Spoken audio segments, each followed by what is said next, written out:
Welcome to the Expert Roundtable podcast, where we connect frontline clinicians with top thought leaders to facilitate discussion on key issues they face daily. This is Expert Perspectives in Ulcerative Colitis, and this is our individual interview with Dr. Kane. Again, thank you so much for taking the time to discuss these three topics with us. And the first topic that I wanted to discuss with you was the impact of lifestyle and behavior changes for patients with ulcerative colitis. And here I'd like to start with sort of a broad discussion, a general discussion on the types of lifestyle and behavior changes that you commonly discuss for your patients with ulcerative colitis, and what you recommend, and if we can just start there, and then we'll dive a little deeper. Yeah. Okay. So I really try on my first visit, if this is a patient who's going to join my practice, to understand, or I guess even if they're just, in my office for a consultative visit and they're trying to figure out how to best manage their disease, I definitely want to know what they do for a living, because someone who is a detective who spends a lot of time sitting on stakeouts is not going to have access to a washroom, versus a teacher who has very conscripted periods where they can have access to the washroom. We know that exercise helps with weight control. It helps with releasing endorphins to make you feel better. It obviously helps the body in other ways as well. And we know that regular exercise actually is good for the gut, and that we encourage some sort of exercise on a regular basis per week. It doesn't have to be running or jogging. It can be walking. I've actually in the past recommended to some people that if able, that they actually get a dog, because a dog needs to be walked. Most of them do, at least. And then that is what encourages people to get out and walk, is having a dog. So in terms of behavior then, we talk about avoiding cigarette smoking, also avoiding vaping, and that in terms of their alcohol consumption, that it is mild to moderate in use per week, not heavy. And so trying to understand behavior modifications to help with stress reduction, like mindfulness, deep breathing that can just be done throughout the day, and you don't have to set aside time for that, or yoga, and the like.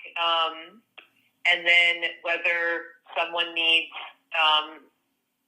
a therapist to think about stress relief, it is also a good thing. And then I think that understanding what someone in their life, in terms of lifestyle, do they travel a lot? So do they really like to visit different parts of the world? And that is certainly also going to play into how prepared they are for when they travel, and also me thinking about what medications are appropriate for them to have with them. And I would say that this is probably the biggest discussion that we have. Biggest meaning in terms of what a patient can eat, should eat, shouldn't eat. And so we used to say historically, it doesn't matter what you eat. And that is a real turnoff to patients. It's a lazy answer. And so honestly, what that means is that we used to believe that food didn't have a relationship to the inflammatory process, and that's what it meant. Nowadays, we understand that what that means is that certain diets won't matter to the inflammatory process, but what you eat certainly can make you feel better or worse from other mechanisms. And what do I mean by that? If you have an inflamed bowel and you eat a lot of roughage, which would be indigestible fiber, that's going to stick to the lining of your colon, and you're going to get bloated and crampy, and it may cause some more extra stools that you didn't need. And so you're going to feel worse, although the inflammation itself isn't going to be worse. And so the analogy is, if you have a cut on your hand, are you going to pour lemon juice or salt onto it? No, of course not, because it makes it feel worse. But it doesn't heal any slower, it just makes it feel worse.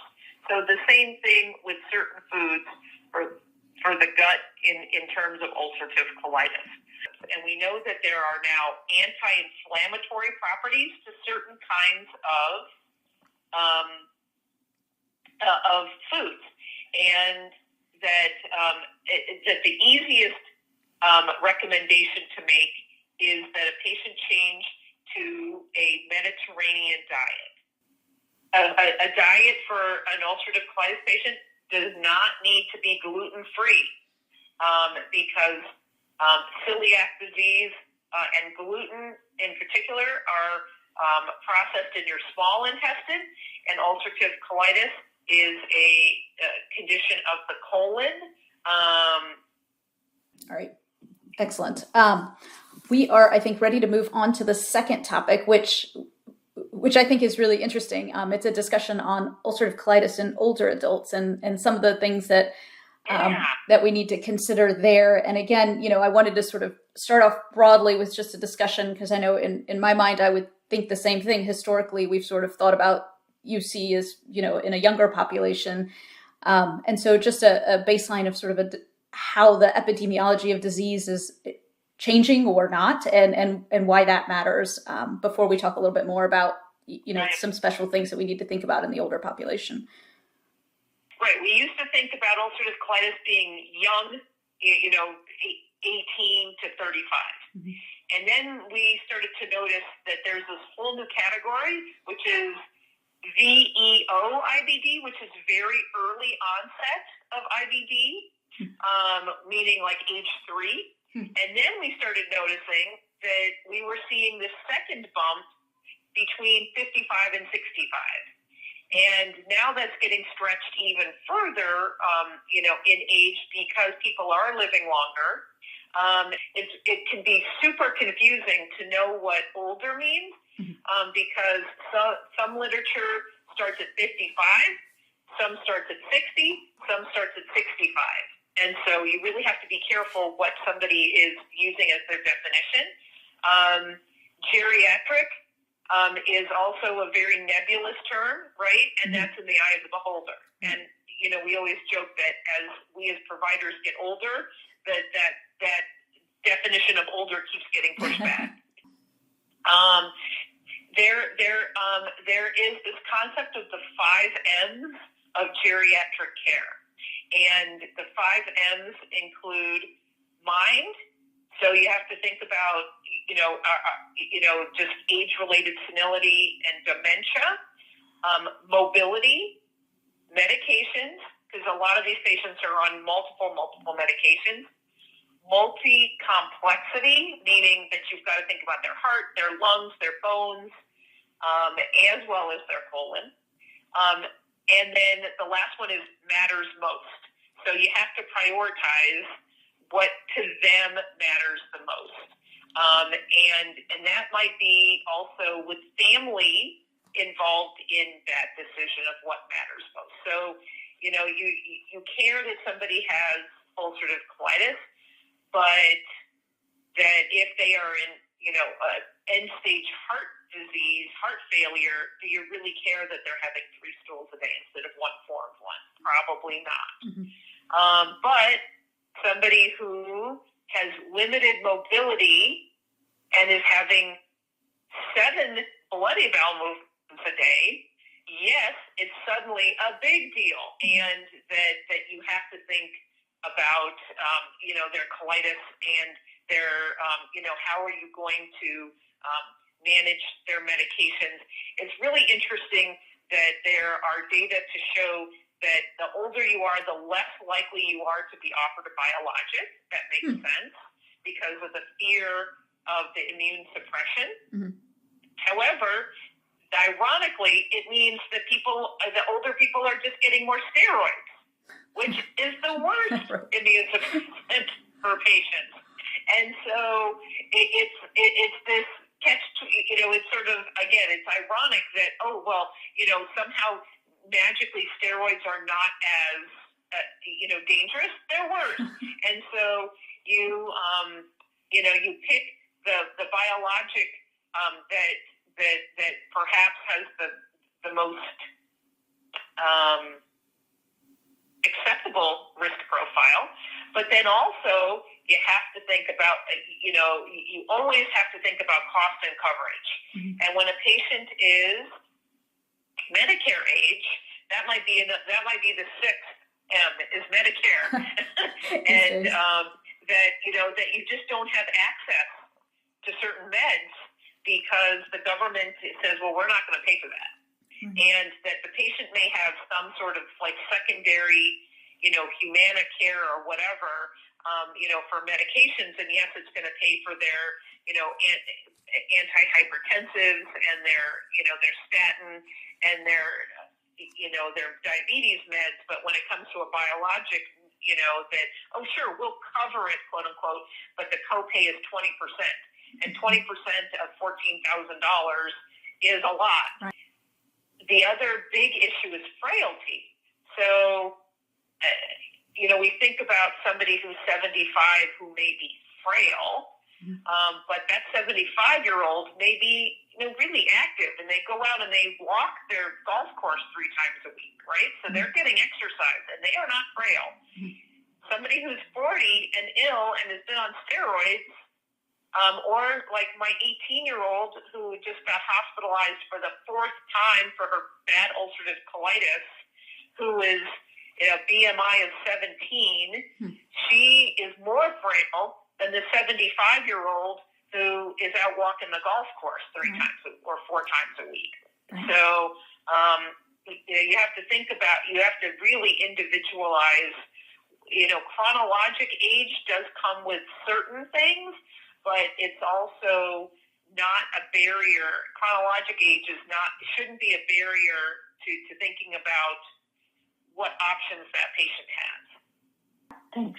Perfect. All right. Well, we are hitting the home stretch on to our third topic, which we touched a little bit on, I think, in our first discussion, but wanted to get into a little bit more of a discussion on sort of the microbiome and ulcerative colitis and understanding the role that it may or may not play in terms of UC development and the course of disease. And so I guess similar to our previous topics, if we could start in sort of a broad place of where we're at right now in terms of our understanding of the role of the microbiome in the development of UC or the course of disease, and what do we know and not know, and then maybe a discussion of where probiotics, prebiotics, symbiotics, all those things may land in that. Right. Okay.